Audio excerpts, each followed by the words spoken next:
Good morning everyone. आज मैं आपको पढ़ाने जा रहा हूँ चैप्टर 11 जिसका नाम है प्रीपोजिशन। प्रीपोजिशन होता है संबंध सूचक अव्यय, ठीक है ना। तो a preposition is a word which shows place, direction, method और source etc of the subject and its verb. और a preposition is placed before a noun pronoun to show its relation with another noun और pronoun. जो शब्द subject और verb का place, direction, method अथवा source को प्रकट करता है संबंध सूचक कहलाता है। अथवा प्रीपोजिशन किसी नाउन या प्रोनाउन के साथ प्रयोग होकर उसका संबंध अन्य नाउन या प्रोनाउन के साथ दर्शाता है। जैसे there is a boy in the room, तो यहाँ पे जो बॉय है ये भी नाउन है और रूम भी नाउन है, और इन जो है वो इन दोनों का संबंध दर्शाता है। The book is on the table, किताब मेज पर है, तो ये बुक भी नाउन हो गया, टेबल भी नाउन हो गया, और ऑन जो है प्रीपोजिशन है तो वो इन दोनों का संबंध व्यक्त करता है। जो किताब है वो मेज पर है, ठीक है ना। तो ये यहाँ पे लिख भी रहा है उपयुक्त सेंटेंसेस में इन, ऑन, ऑफ, इनटू सब प्रीपोजिशंस हैं। करेक्ट यूज ऑफ प्रीपोजिशन, संबंध सूचक का उचित प्रयोग कैसे करते हैं आइए देखते हैं। पहले रूल में इन एंड आफ्टर, इन और आफ्टर का प्रयोग कैसे किया जाता है। इनका प्रयोग अवधि बताने के लिए किया जाता है, जबकि आफ्टर से ज्ञात होता है कि कार्य कितने समय के बाद पूरा होगा। तो अगर कार्य कितने समय के बाद पूरा हुआ है, यानी जिस समय के बाद पूरा होता है, तो वहां पर हम आफ्टर का यूज करते हैं। और कार्य कितनी अवधि में समाप्त हुआ है उसके लिए हम इनका, जैसे पहला एग्जाम्पल जो दे रखा है, he will do this work in a week, वह यह काम एक यानी हफ्ते में करेगा, ठीक है ना। और he will return the money after 2 days, वो क्या करेगा, पैसा जो है या धन जो है उसको 2 दिन बाद लौटाएगा। तो अंतर स्पष्ट हो गया होगा। इन और एट, दूसरा इन और एट का यूज सही क्या होता है वो देखेंगे। तो ये कह रहा है इन और एट का प्रयोग छोटे स्थान के लिए किया जाता है। एट का प्रयोग किसके लिए किया जाता है, छोटे स्थान के लिए, जबकि इनका प्रयोग बड़े नगर तथा देश के लिए होता है। जैसे ही लिव्ड एट विलेज तोड़ापुर, है ना, इन दिल्ली, वह क्या है, गांव तोड़ापुर में रहता है, जो कि कहाँ है, दिल्ली में है। तो बड़ा स्थान हो गया दिल्ली, दिल्ली से पहले इन हो गया, और छोटा स्थान हो गया विलेज, तो उससे पहले एट हो गया उसका नाम जो दे रखा है। Gandhi ji was born at Porbandar इन गुजरात। अब जैसा कि आप जानते हैं गांधी जी का जन्म गुजरात में हुआ था, और कहाँ पे हुआ था, पोरबंदर में। तो गुजरात जो है वो स्टेट है, तो इसलिए यहाँ पे उससे पहले क्या लगा दिया गया, इन, ठीक है, चूंकि बड़ा स्थान हो गया ये। और पोरबंदर क्या है। आइए अब बात करते हैं तीसरे रूल की, by, with and from. By से कार्य करने वाले और द्वारा का भाव प्रकट होता है, विद से कार्य करने के साधन का पता चलता है, जबकि फ्रॉम से अलगाव प्रकट होता है, यानी अलग होने का भाव प्रकट होता है। Such as he was killed by the robber with an axe, वह मारा गया एक रॉबर के द्वारा, विद एन एक्स, एक कुल्हाड़ी से। तो उसको मारने का जो साधन था यहाँ पे रॉबर के पास, वो क्या थी, कुल्हाड़ी, इसीलिए यहाँ पे विद के लिए, सॉरी से के लिए क्या लगाया हमने, विद।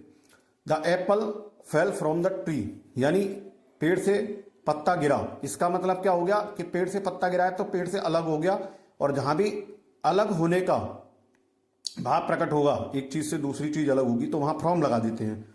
चौथा है बिहाइंड और after.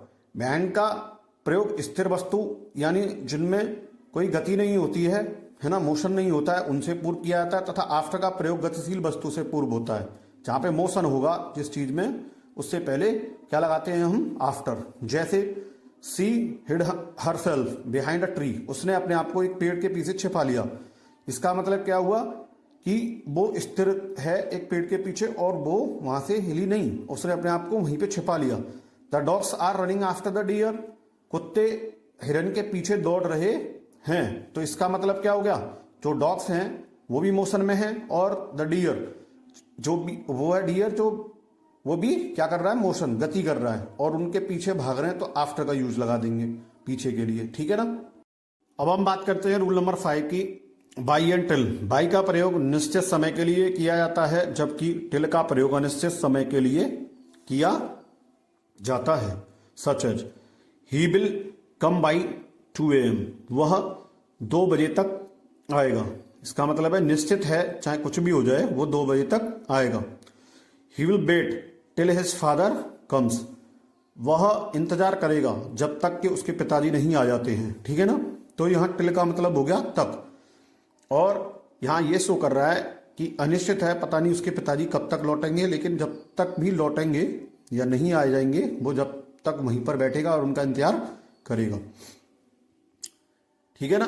Beside and besides, beside का अर्थ बाई द साइड ऑफ या निकट है, जबकि बिसाइड्स का अर्थ होता है इन एडिशन टू, है ना, यानी के अतिरिक्त या अतिरिक्त भी बोल सकते हैं। Such as come and sit beside me, आओ और मेरे पास बैठो, इसका मतलब है निकट बैठो।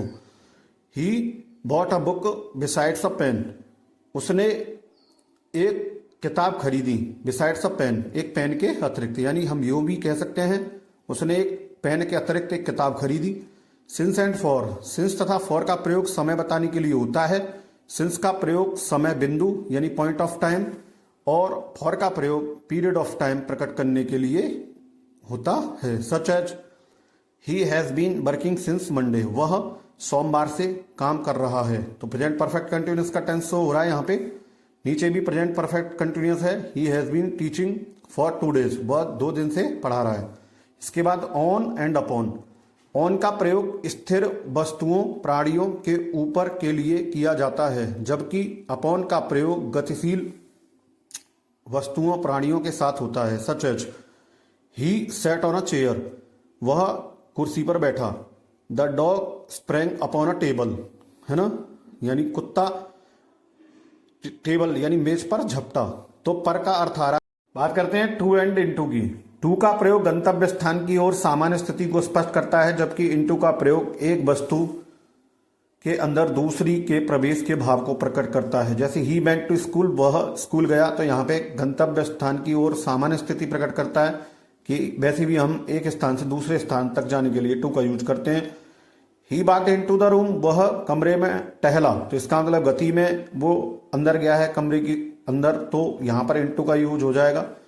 बिटवीन एंड अमंग, बिटवीन का प्रयोग दो वस्तुओं प्राणियों के मध्य के लिए होता है। Such as the money was divided between the 2 boys, है ना।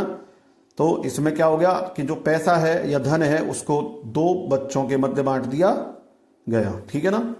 अब बिटवीन का प्रयोग 2 से अधिक वस्तुओं प्राणियों के मध्य के लिए भी होता है, यदि उनके नाम दिए गए हों अथवा उनकी संख्या दी गई हो। जैसे the agreement was signed between India, Pakistan, China and America, जो एग्रीमेंट साइन हुआ वो किन किन के बीच हुआ, भारत, पाकिस्तान, चीन और अमेरिका। तो इस तरीके से इनके नाम दिए गए हैं तो बिटवीन का यूज कर देंगे और संख्या भी दी जाएगी। जैसे a war was declared between the 5 countries, है ना, 5 देशों के बीच में क्या हुआ, वार घोषित किया गया, है ना, है ना।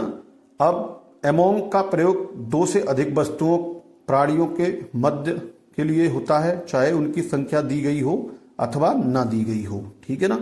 जैसे a war was declared among the 5 countries, है ना। We were playing among the trees, तो यहाँ हमें उनकी संख्या दी गई हो या नहीं दी गई हो तो भी हम एमोंग का यूज कर सकते हैं। और यहाँ एमोंग का ये भी एक अर्थ हो सकता है कि हम 2 से अधिक व्यक्ति वस्तु के लिए प्रयोग कर सकते हैं। इस प्रकार सेंटेंस बिटवीन के द्वारा भी बन सकता है, इसका प्रयोग ऊपर बिटवीन में देखें, ठीक है ना।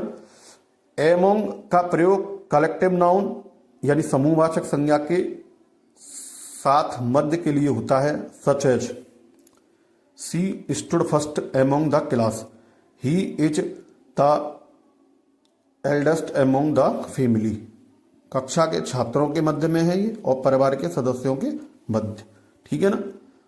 आज का ये चैप्टर फिनिश होता है। सभी बच्चे इसको जो भी हेडिंग्स हैं, जो भी यहाँ पॉइंट दे रखे हैं, इनको नोटबुक में नोट डाउन कर लेंगे और एक बार दोबारा से चैप्टर को रीड कर लेंगे, ठीक है।